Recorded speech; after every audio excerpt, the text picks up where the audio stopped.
This is why constitutional carry is so important. The Wayne Police Department in Michigan put out a tweet saying this: the Wayne Department will be changing the hours for processing and issuing gun permits. Beginning March 27, 2024, the new hours will only be Wednesdays 9 a.m. to 1 p.m. Yes, you read and heard that correctly. They will only be processing and issuing gun permits on only one day of the week for only 4 hours of that day, assuming— I can't stay. I'm on my lunch break. Clearly, people were angry about this and they started receiving a ton of backlash, so they deleted the tweet and then posted a tweet saying this: thank you to everyone for their feedback regarding gun permit processing. The gun permits will now be processed Monday through Thursday, 9 a.m. to 2 p.m. This is somewhat better, I guess, but not by much.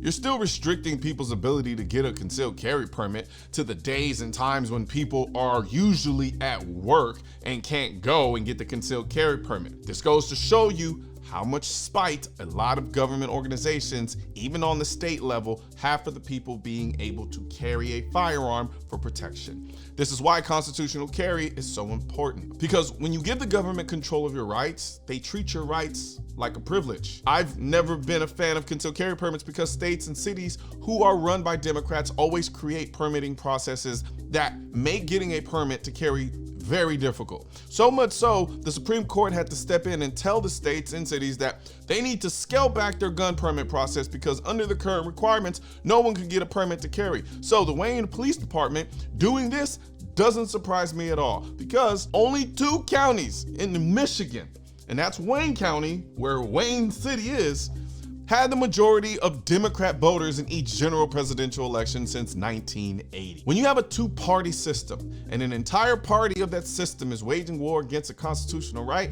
i.e. the Second Amendment, the government can't be trusted with our rights because they will always seek to infringe upon those rights at every opportunity. They really tried to limit people's ability to get a carry permit to 4 hours on one day of the week. McDonald's ice cream machines work more days than that, and they never work.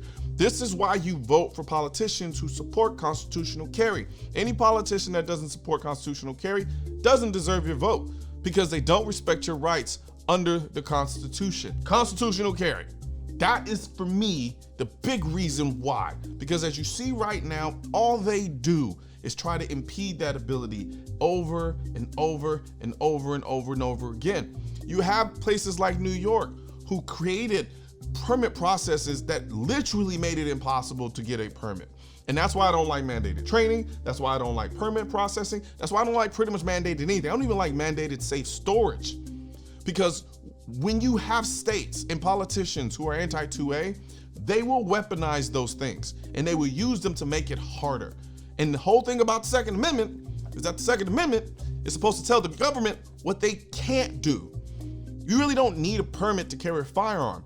The Second Amendment is your permit to carry a firearm because it enshrines your ability to keep and bear arms. When they said bear arms, they're not talking about that big furry animal that likes to roar and eat fish and shit and scare me when I watch YouTube videos of them charging people. They're talking about actually carrying the arms, your gun on your body. You can keep them as in your possession, you have them, and you can bear them, meaning you can carry them. But what they're trying to do is create this little tiny infinite window so that it creates a choke point for people to get their concealed carry weapons or concealed carry licenses.